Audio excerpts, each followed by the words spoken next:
data, you look at it yourself. Secondary data, you get it from somebody else. That's the MCQ questions. I hate this thing from Australia, we're skipping it. We don't need it. Now, secondary data.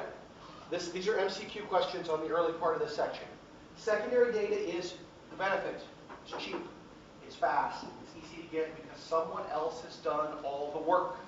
All you're doing is taking their stuff and using it. The disadvantages, maybe there's nothing available that you need.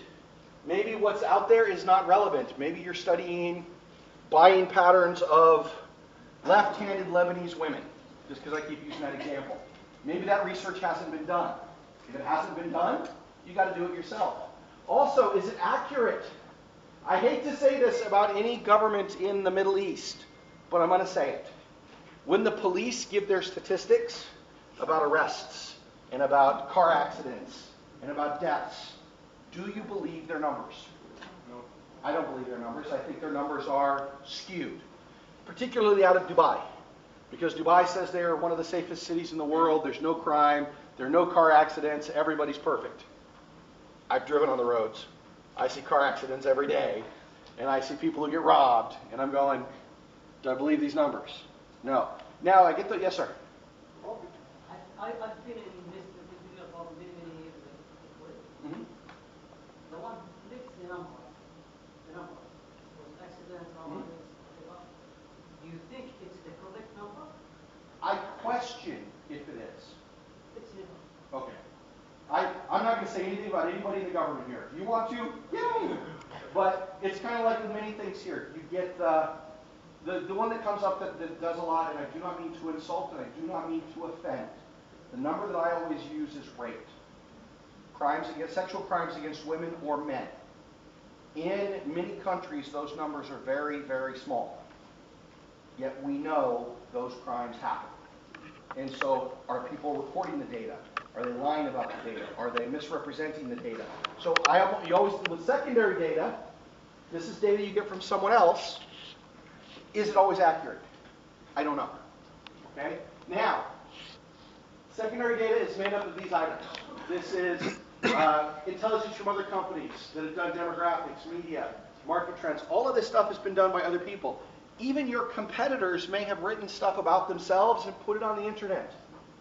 Okay, you can use all of this information. Competitor intelligence is analysts, corporate level stuff, even business level. What are our competitors doing? This is for MCQs. So I'm going over this very fast. I know some of the people have said to me, you're going really fast. Over the MCQ stuff, I'm going to go fast. Because if you sign up for Dropbox with me, you have the MCQ questions already. You can start looking at them. For the essays, you'll notice in those parts, I slow down to make sure that you're covered. Okay? So, primary data.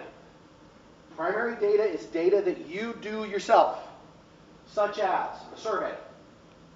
You guys should get a teaching survey from Ali and the girls about me as a teacher. It's a survey that says what you think about it. Please be honest. If I'm doing something wrong, please write down the things that you think I've done wrong. If I've done something good, please put down what you think I've done right.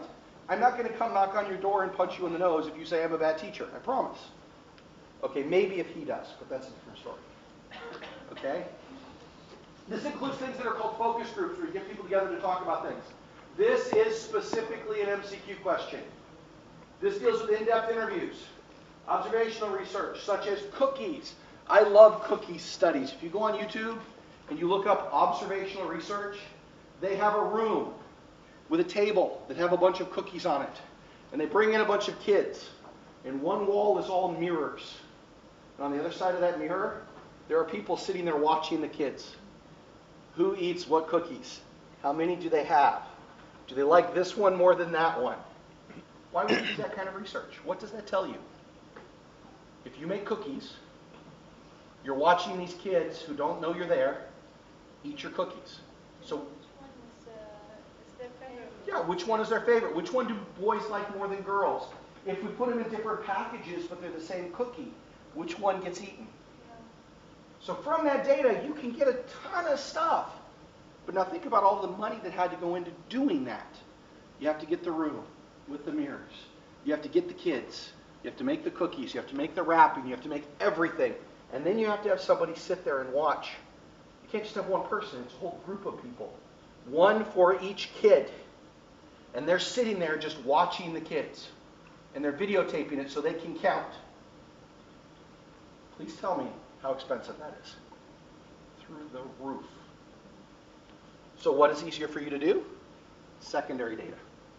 You buy it because somebody else might have already studied it. Okay? Now, all of this is incredibly important for planning. Once we have the data, we have to analyze it. And in fact, this is one of the fastest growing fields in the world. It's called data analysis, or big data. Being able to look at all the data and determine what you're doing and what all of these trends say. Remember, I told you, Google, Facebook, Yahoo, those guys read everything you write. And they use that information to try to sell it to marketers. I use Facebook for my bachelor's level program, my bachelor's level students. I go into Facebook and I tell them I have $200 to spend. I want it to reach the most people possible over this week. 1 week, it reached 35,000 people. In 1 week. And those 35,000 people were between the ages of 18, 25, just graduating high school, interested in business degrees in the UAE. What did we just talk about last unit? Segmentation. $200. From that, I've already got 65 people that have definitely signed up for next year. We only have 100 slots. How does that help me? $200, I reached 35,000 people. I've got 65 people already signed up. Data analysis, big data, looking over this information. Okay? Now, where this gets really important is consumer buying behavior. This is an essay question. There's 2 of them from this unit. Okay? This one? This, basically from here until the end of the slides, are the information you need for the essay question. That's chapter 4. This is chapter 5. So what you can do is from you say chapter 5 slides, factors influencing consumer behavior, from that until the end of the chapter, you use to answer 2 essay questions. Okay? Now, before you freak out looking at this, it makes sense if you think about it. There are many things that influence your desire to purchase something. This is business to consumer, right? So, your desire to purchase something comes. Let's look at this. Psychologically, what's going on in your brain? Why are you motivated to buy it? Do you buy something that's cheap or do you buy something that's more expensive? Why? You got the choice between a Mercedes and a Nissan Sunny. A Nissan, we'll bump it up to a Tita, just for you. A Tita or a Mercedes S-Class. You've got the money. We're not saying you got to worry about the money. It's just choice. Okay, what's going on in your head? If I tell you you can buy either car, you don't have to worry about it. Fuel efficiency, which one is safer, which one is prettier. Maybe you think back to when you were a child, maybe you were poor. When I grew up, I was poor. Poor. We had cockroaches in the house. We had 1 week a month, our electricity would be shut off. So now when I'm an adult and I'm looking at things that I want to buy, being a kid with no money, do I buy the cheaper one or do I buy the more expensive one? For me, I buy the more expensive one because it makes me feel like I've succeeded. But that's psychological, that's motivation. Okay? Personal, there are things about us that affect what we buy. Age, lifestyle, occupation, economic situation. I'm the dean of a business school. When I pull up to a meeting, should I step out of a Nissan Tita or should I step out of that Mercedes? I should step out of the prestigious car. No, here. Actually, to be honest, I step out of a Hyundai Santa Fe. Our dean stepped up with the bicycle. But you see, what does that tell you? That tells you that the dean has a different message that he wants to convey. And me, I step out of a Hyundai because I'm in a business school and I tell my students, I'm about utility and I'm about saving money. This is the biggest vehicle for me at the best price with the best reliability. And I don't want to waste money. That's the message I say. Okay? Social. There might be things that are there status-wise. Your friends all are driving it. What is your marketing programs? How is it being marketed to you? What things are outside influences? What cultural things? So all of this kind of comes together to help focus on how you're going to buy and how your behaviors to buying are. Okay? Now, We have consumer buying and we have business buying. Let's talk about consumer buying first. This is an essay question. Consumer buying versus business buying. So these slides, basically, like I said, from here until the end, answer 2 essay questions. So consumer. There are 5 different roles involved. Here they are. Initiators. The person who says, hey, I need to buy something. Okay? The influencers. Oh, you should buy this, not that. The deciders. The person who makes the decision. The buyer. The person who physically purchases it. And the user who uses it. You're going to say, give me an example, right? So let's give you the example. Have you taken the photo? Yeah. Okay, let me move on. So, we got a pretty cute little girl. She comes to first day of kindergarten, and she's told, you need to buy crayons. Everybody needs crayons. She comes home, she speaks to mom, the initiator, little girl. She's told in class, you need to buy crayons. She goes home and tells mom. Influencer. Well, the teacher or the classmates, because maybe the classmates say, oh no, don't buy those, they suck. And the teacher says, oh yeah, those are not very good, you want to buy these. Influencing. Okay? Decider. Mom or dad. Who's going to decide what you buy? The buyer. Whichever one takes her to buy it. Let me get the last one, and the user is the girl herself. Go ahead. All right? But we can use this for any kind of personal purchase. You ready? I need new shoes. We have to say this, sorry, we have to say this. Not this example, you can use your own, but this way you get it and understand those 5 roles. Like this. You can use whatever examples you want. Okay? Now I get lost. Now we have 6 or 7 topics. Out of these 7 topics, we have 2 compulsory and 2 Choice. 2 compulsory, you didn't explain. I will get there. At 6:30, 6:15ish, we'll be done with everything else, and then I will go specifically over the topics. Okay? And I know what one of the compulsory is, I don't know both. But you're going to know 2 of the questions anyways, because we're going to go over both of them, and then that just means you got to do 2 more. All right? So let's use a different example. You ready? I need new shoes. My shoes are worn out. Who's the initiator? Me, myself. All right? I look around to get new shoes. What influences my choice of shoes?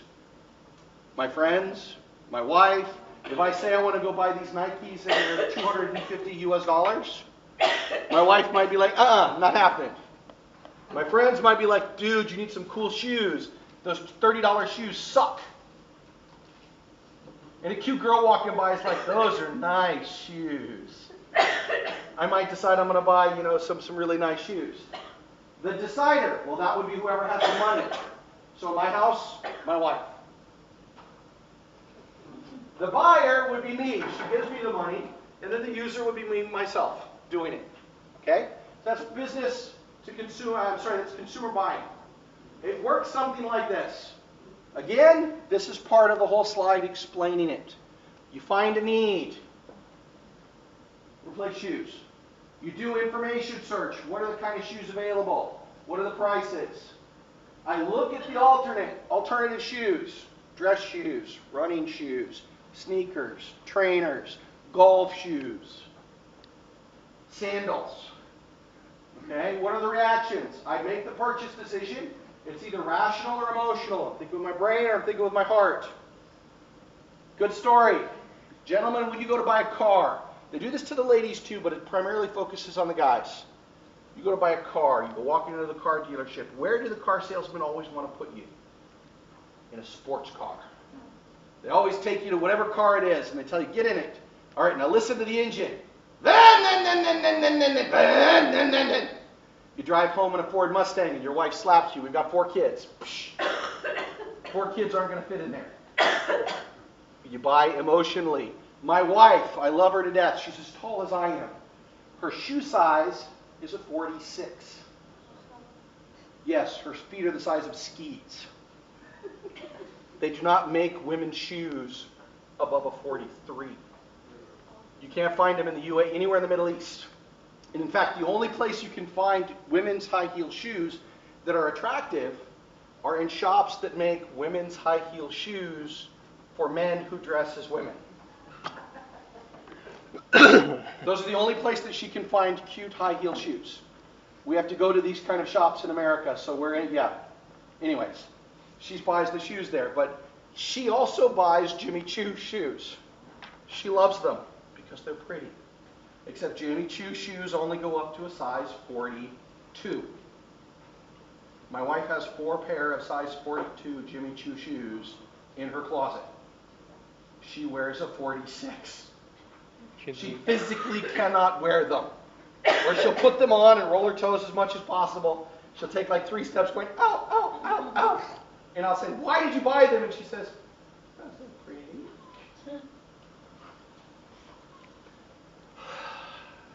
Kill him. I can't. Because at one point in time, I did buy a sports car. How she got them in discounts? You know what? She makes 5 times as much money as I do. She controls the money. No problem. And at one point in time, about 10 years ago, I went out to buy a new car for the family, because we have 3 kids, and I came home in a sports car. Because, it's a sports car. So, you know, it is what it is. And then the last is, after you buy it, you test and say, should I pay for that? So this is part of the essay question. So business to consumer buying decisions. They follow these 5 stages.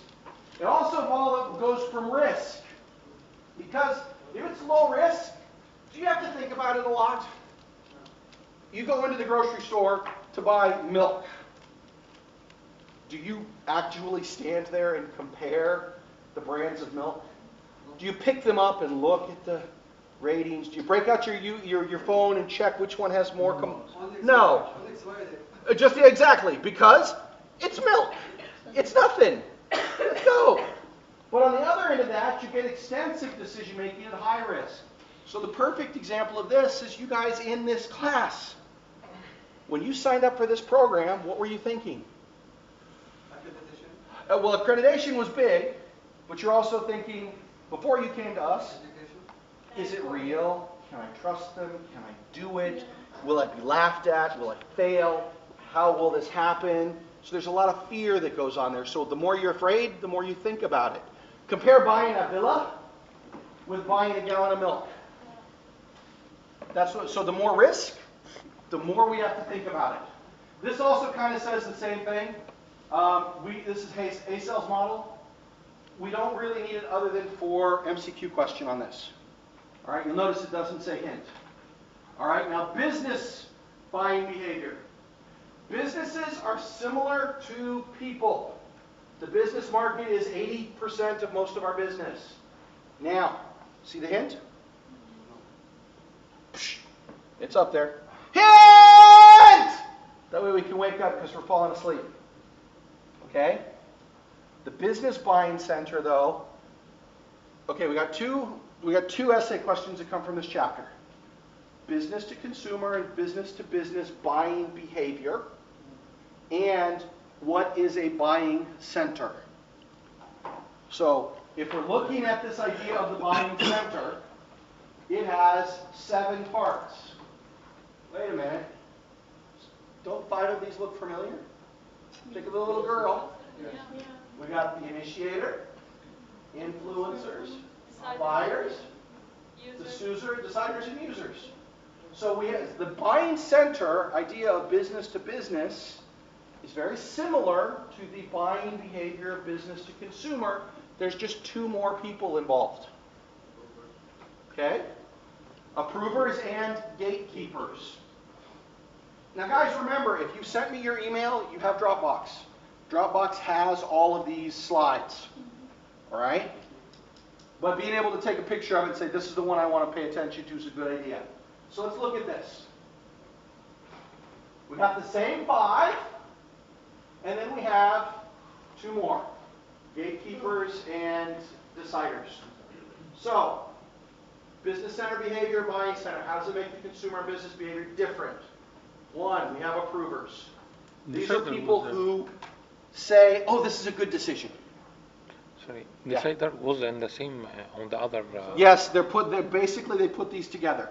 The buying center is what does the purchases for a business. Okay, that's part of the definition. And you have to state how it's different. And the process of it. So the process is different. So we talked about the process of business to of consumer buying. High risk, low risk. Milk versus a villa. We talked about the choices that you make. Of the 5 people that influence what you do. The initiator, influencers or users, that. That all is there, but the buying center is more. So the question about the buying center, then you have to add how the decisions are made and everything else, which we're covering right now. Okay? So, approvers. They endorse the decision and say you can do it. Think about any company you've ever been in. You want to buy something. What do you have to do to buy something? You have to get approval. You have to take it to your supervisor. They have to sign off on it. They have to send it to finance. Finance has to say, oh, it's okay, and then it's bought.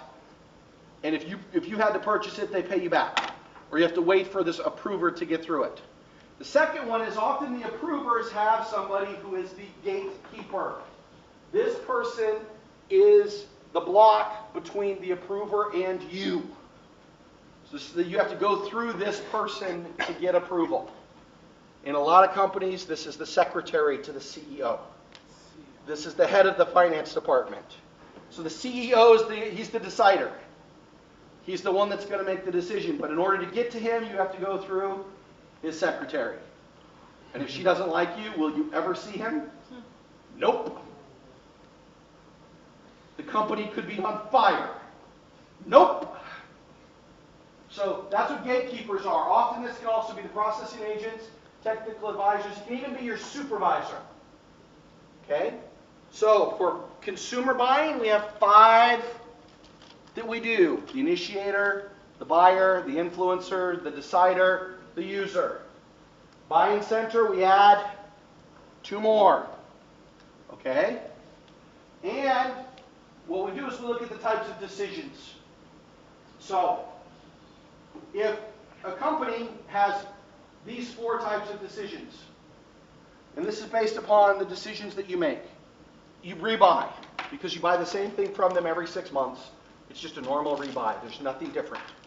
The second one, modified rebuy. You got to change a little bit of what you're doing to buy something else. The third, it's a new purchase. It's different. And then the fourth is systems. You want to buy something that's complete, finished, and ready to go. Okay? So these decisions are a little bit different than buying crayons for your daughter for kindergarten. You see the difference? Yes or no, guys? You with me? You're halfway in a food coma. You're like, chocolate. Okay? Now, hint. These are the influences that affect business to business. You do need to know this because, okay, here we go. There are 2 essay questions that come out of this chapter. The first, how are the business to business and business to consumer buying decisions made?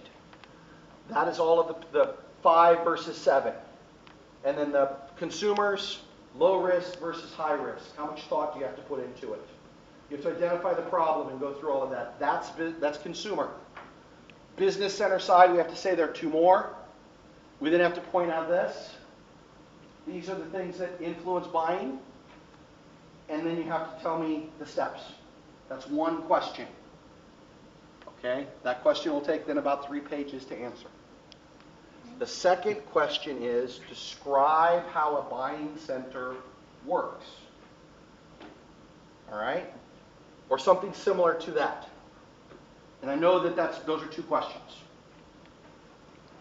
Okay? So a buying center then works to purchase goods for the company. You have 7 steps. You have these things that influence purchases, which is economics. What's the price? How much money do you have? You've got personal factors. Will you work with that company? Do you like them? Environmental factors, organizational factors, and interpersonal factors. All of these things affect business to business buying. If you don't like the company that they want you to do business with, and you're the purchaser, tell me, will you negotiate a good deal or will you negotiate a bad deal? Since that's the class you guys just had. You might negotiate a bad deal. You might purposely make a deal that breaks down. Yes. If you like them, then you go out of your way to make a good deal. Maybe a good deal for them, may not be a good deal for you. So this all comes into this, okay? Now, this is the last slide. This, business to business, is very different than the 5 steps that we did for consumer. We got to be able to compare those. The consumer buying decisions, identify a need, do a simple search, look at alternatives, make the purchase. Did I make a good purchase? That's consumer. This is business to business. Okay? Like I told you, basically everything at the end of this chapter from that picture is 2 essay questions. All right? So can you say chapter 5 is the most important? I would say chapter 4, chapter 5, and I think it's chapter 10 have the most essay questions come out of them. Okay? All of the chapters, to be honest and truthful, if we're talking about knowledge, all of the chapters are important. But in terms of the exam, 2 questions come out from this, 2 questions come out from 10, and then chapter 4 for what's it called? For segmentation. Oh, wrong place. Let me here. Chapter 6.